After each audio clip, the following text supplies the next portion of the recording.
नीचे का चलो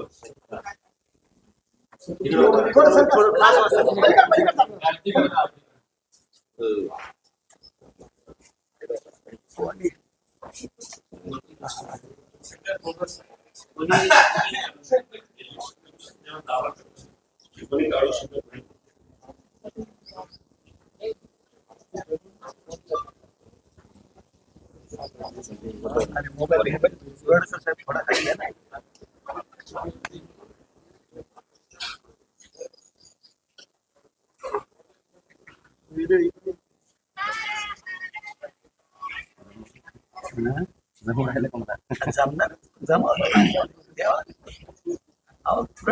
थोड़ा मोबाइल दामा दामा नहीं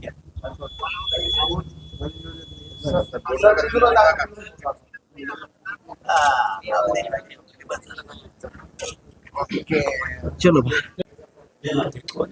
पुढे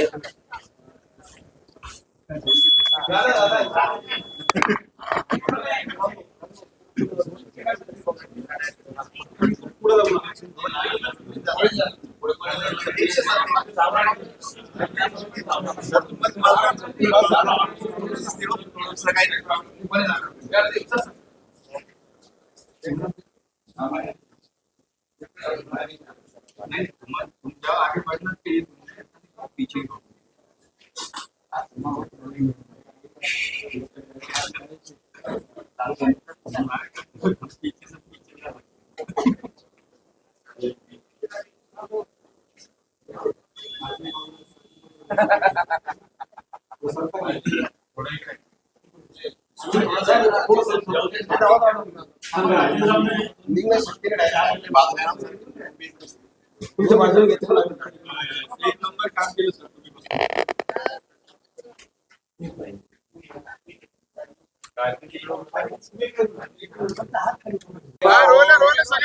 सर, मतदानाचा हक्क बजावला आहे महानगरपालिकेत, काय सांगा? काय आहे की जिथे मी मतदानाचा हक बजावलेला आहे तिथे लाईटची चांगली सुविधा नाही आहे. आपण 5 वर्षानंतर एकदा इलेक्शन येतं आणि पहिल्यांदा हे प्रभाग सिस्टमप्रमाणे इलेक्शन होतं आहे. लोकांना 4 आपली निशाणी किंवा 4 नाव शोधून त्यांना मतदान करावं लागत आहे. आणि अशा परिस्थितीमध्ये जेव्हा वयोवृद्ध लोक मतदान करण्यासाठी येतं तर त्यांना काही अडचण होऊ नये याच्या बाबतीत इलेक्शन कमिशनने काहीतरी दक्षता घ्यायला पाहिजे होतं की लाईटची व्यवस्था जी आहे ती चांगल्याप्रमाणे करायला पाहिजे होतं. तसं नाही झालं आहे, दुर्दैव आहे. पण इलेक्शन काय हे आता एक सिम्बॉलिक राहिलेलं आहे. सगळं काय कसं काय चाललेलं आहे आपल्या सगळ्यांना माहीत आहे. तरीसुद्धा मी लोकांना आवाहन करणार आहे की जास्तीत जास्त संख्येने आपण 100% वोटिंग कशा करता येईल. तुम्हाला मतदान कोणाला करायचे आहे तर तुम्ही ठरवा, पण कृपा करून शहराच्या विकासासाठी आपण बाहेर येऊन आपला मतदानाचा हक्क जे आहे ते बजावा. लोकसभेतील विधानसभेमध्ये होम वोटिंगचा पर्याय ठेवला होता सिनियर सिटीजनसाठी. आता तो पर्याय नाहीये, पूर्ण राज्यात नाही. काय बहुतेक सत्ताधारी पक्षांना कळलं असेल की बाबा याच्यामध्ये आपल्याला फायदा होत नाही तर त्यांनी ते चेंज केलं असेल. म्हणजे काय आहे की इलेक्टोरल रिफॉर्म्स या देशामध्ये आणणं खूप आवश्यक आहे. कारण ज्या प्रकारे आपण हे गप्पा मारतो ना की आपण टेक्नॉलॉजिकली आपण किती ॲडव्हान्स्ड आहे. आजही ते चिठ्ठी घेऊन जे 70 वर्षापूर्वी जे सिस्टम होता, आपण चिठ्ठी घेऊन उभे राहतो ते मतदान करतं. आपण टेक्नॉलॉजीचा का वापर करत नाही आहे हे विचार करण्याची आवश्यकता आहे.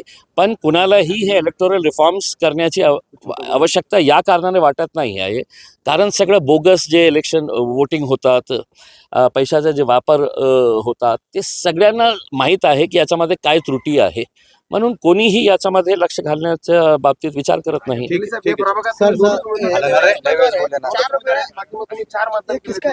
कशा प्रकारे तुम्ही मतदान केलं? दिलं ना मी चौघांनाही दिलेले आहे. माझे जे 2 उमेदवार होते त्यांना तर स्वाभाविक आहे, माझ्या पक्षातले आहे. आणि बाकीचे जे 2 आहे, वेस्ट करण्याच्या ऐवजी मला माहीत होतं की माझ्या एरियामध्ये, माझ्या कॉन्स्टिट्युएन्सीमध्ये चांगलं काम करणारं कोण आहे, मग ते कोणत्याही पक्षाचं असू द्या, अशीच भावना ठेवून दुसऱ्या वॉर्डामध्येही जिथे कमी कॅन्डिडेट्स आहे त्या लोकांनीही आमच्या बाबतीतही विचार करावा. इलेक्शन सिंबॉलिक हुआ इसको डिफाइन किया काय पैशाचा वापर करण्यात येत होता. आता नारेगावमध्ये काल जे राडा झाला कशामुळे झाला की तिथे एक कॅन्डिडेट जे आहे ते पैसे घेऊन गोरगरीब वस्त्यामध्ये फिरत होता आणि ते लोकांना पैसे वाटून तिथे ते त्यांचं इलेक्शन कार्ड घेत होता. हे इतकं कॉमन हे फ्रॉड झालेला आहे इलेक्शनच्या संदर्भात गोरगरीब वस्त्यांमध्ये. आपण बघितलं असेल की बेगमपुऱ्याच्या लोकांना मी सलाम करतो की जेव्हा लोक त्यांच्याकडे पैसे घेऊन गेले ते सगळे महिला जे आहे ते रस्त्यात आली आणि त्यांनी सांगितलं की आम्ही पैशातून आम्ही विकणार नाही, कोणी आम्हाला खरेदी करू शकत नाही. हीच परिस्थिती जी आहे काल रात्री आणि आता संध्याकाळीपर्यंत जे प्रभाग क्रमांक 14 आहे त्या 14 मध्ये मी पोलीस कमिशनरांना सांगितलेले आहे, नाव सहित दिलेलं आहे की बाहेरून कशा प्रकारचे गुंडे आणलेले आहे, कोण आणलेले आहे, हे सगळं सांगितल्यानंतरही मी तुम्हाला आज हे रेकॉर्ड करून ठेवा. संध्याकाळपर्यंत मी तुम्हाला सांगेल की जे नाव मी दिले होते त्यांच्या बाबतीत पोलीस कशा प्रकारे दुर्लक्ष करत आहे, का करत आहे हे सगळ्यांना माहिती. तुम्हाला वाटतं की आणखी काही राडा होऊ शकतो शहरात? 100% जोपर्यंत, आणि मी स्पष्टपणे सांगतो की काही ठराविक वॉर्ड्स आहे, जसा 12 नंबरमध्ये कोण राडा करणार आहे, कोणाची तयारी आहे, 14 नंबरमध्ये कोण करणार आहे, 9 नंबरमध्ये कोण करणार आहे, हे सगळे नाव मी CP साहेबांना, DCP साहेबांना दिलेले आहे आणि मी जे मेसेज त्यांना पाठवलेलं आहे बहुतेक संध्याकाळी तुम्ही जेव्हा मला विचारतील तर मी तुम्हाला माझा मेसेज त्यांना दाखवणार आहे आणि तेच लोक या राड्यामध्ये इन्व्हॉल्व असणार. Okay, thank you. सर हिंदी में